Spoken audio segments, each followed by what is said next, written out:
This is a particular review to talk about Amazon reviews, and I don't mean professional reviews. I mean just people that go on Amazon and post a review or a rating of a particular product. You can find probably 60-70% of what's available in the guitar and ukulele world on Amazon, and so it's a good reference point to go and look for reviews, people who've bought these things and posted reviews. There are a number of things that annoy me about Amazon reviews, so I thought to make a video about that. First of all, you find a lot of people posting reviews who are unregistered buyers. In other words, there's no record that they actually bought that particular instrument, and there's no record that they bought it new. And a lot of times by reading their review or comment, you can sort of make out that they bought a used one from somewhere and they came on Amazon and decided to post a review of that particular instrument, which is a bit dishonest, because if you're buying, say, this ukulele and it's 5, 6, 7 years old, beat up, has problems, warped, water damaged, you got it for a song, you got it for way less than what it goes for new, and you review that as representative of the brand and model as a new instrument, it's a bit misleading. And what you're doing is you're reviewing how well it's aged or how well somebody took care of it. You're not really reviewing the instrument.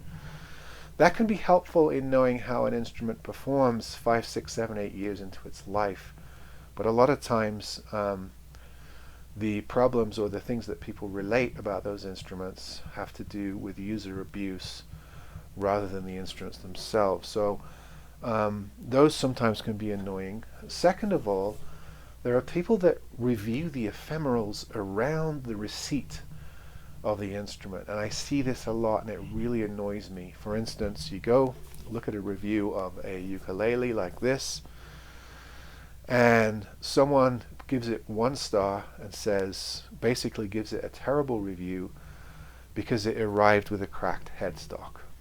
All right, that is not a review of the instrument. That's a review of the shipper. That is a review of a shipping damage situation, or perhaps a review of the person selling it not packing it well enough. And anyone who buys from Amazon knows that they risk 80% of their products when they ship them to you with barely adequate or sometimes flatly inadequate shipping. So those reviews are sometimes not helpful, and sometimes you'll see somebody post a comment saying, "That's just return it. That's not a review of the product. You received one that got broken in shipping. Return it and get another one, and then report on that one." It's not like every single ukulele that gets shipped out is going to have a cracked headstock. So your review is punishing the brand and the model and the make for something that happened to it through some other negligence, not necessarily the manufacturer. And I see this a lot. Or I see things like, yeah, I got the ukulele, couldn't get the strings to stay in tune, sent it back, never buy from them again.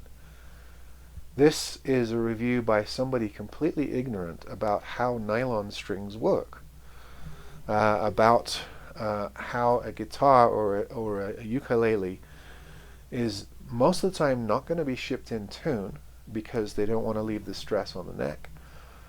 And it takes a certain amount of stretching and a period of tuning for the strings to settle down, particularly with nylon strings, but even with steel strings as well.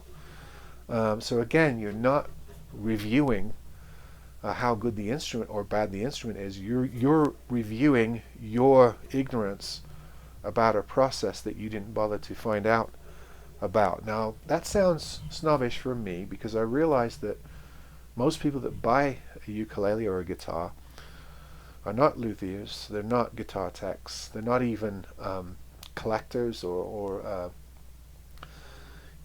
good players. They are beginners, and of course they're not going to know everything about a particular instrument and how it works.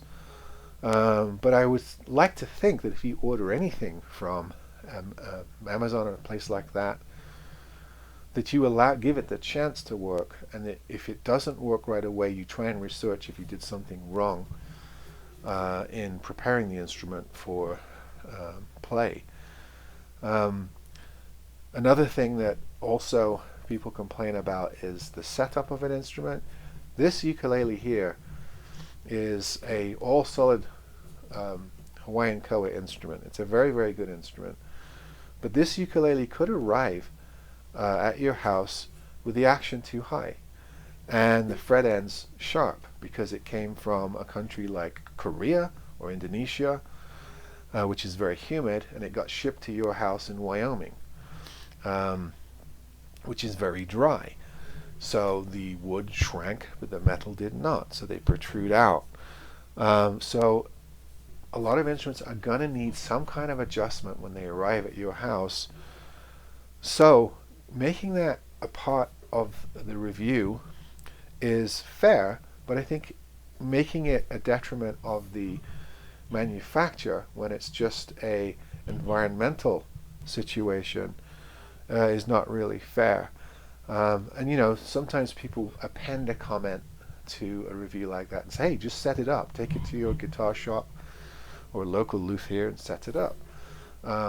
Any instrument can arrive like this, and this is a perception that annoys me as well.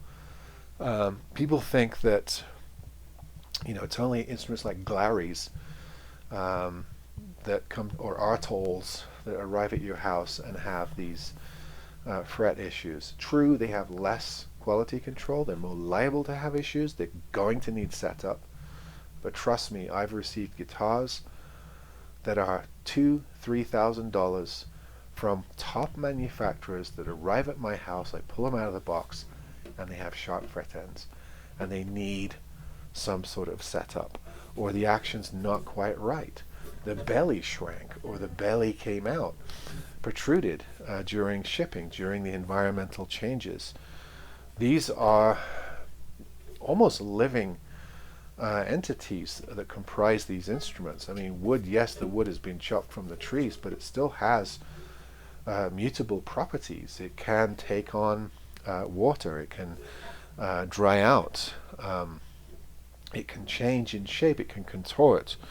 It is subject to physics and the laws of physics. So you're really not doing anybody any favors by putting a review out there on Amazon saying, yeah, this ukulele, the strings were too high when I got it, so it's a terrible ukulele, and I would never buy from that manufacturer again, because that basically disqualifies every manufacturer, because that's gonna happen with every instrument, even the expensive ones. Plus, setup issues like string heights, or action as we call it, is subjective. Some people like it as low as possible, so you have the least amount of finger pressure needed to make an instrument sound without buzzing. Some people like it a little higher so they can dig in and really play the guitar hard. I tend to play a guitar quite softly. I have a soft touch, so I'm told. I'm a finger picker. But my son, when he plays, he really hammers them. And sometimes I set up a guitar that's perfect for me, and then I hear him play it and I think, oh, if he's going to play that guitar, I'm going to need to make an adjustment. We have different playing styles.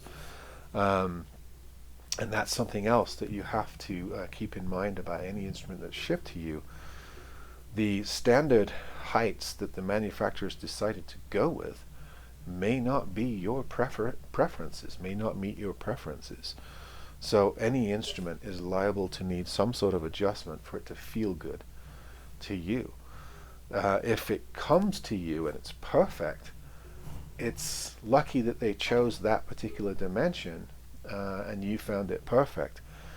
But they might choose another dimension to suit a wider swath of players that doesn't quite meet your criteria. So reviews don't often account for these small nuances, and I know a lot of people can't possibly know all this stuff when buying a new instrument.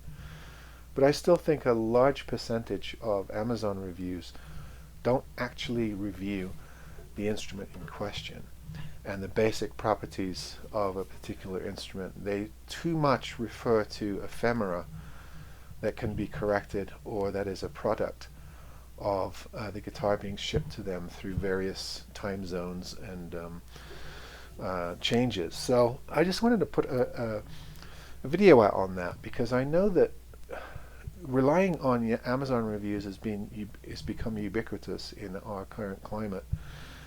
And I'm sure everybody watching this video has at some point gone and checked out a review or checked out the ratings on something to see if they want to buy it. We do this with films, we do this with other products on Amazon and other online sellers as well. We do it with books, we do it with music. I don't know if anybody buys CDs anymore, but back in the day, before you bought a CD or a record, you might check some ratings to see what other people thought about that particular listening experience. Instruments are the same, and I think we gravitate to evaluation, any evaluation we can get from our peers before buying something. And there's nothing wrong with that, but I'm just saying sometimes there is a fault with the reviews that appear under a particular product on Amazon. And unfortunately for some companies, the one single review that they get for their listing might be that exact wrong one. I see this happen a lot. An instrument like this, that if you interviewed 50 people, 45 people would be thrilled with this particular ukulele for the price, but the one person that left the review on Amazon is one of the 5. So I'm not always sure that you can rely fully upon what you read regarding responses from people on instruments, but certainly we will continue to use them as some sort of barometer. Let me know what you think. How much do you rely on them? How annoyed are you by some people's reviewing practices? What percentage of reviews do you think are trustworthy? See you next time.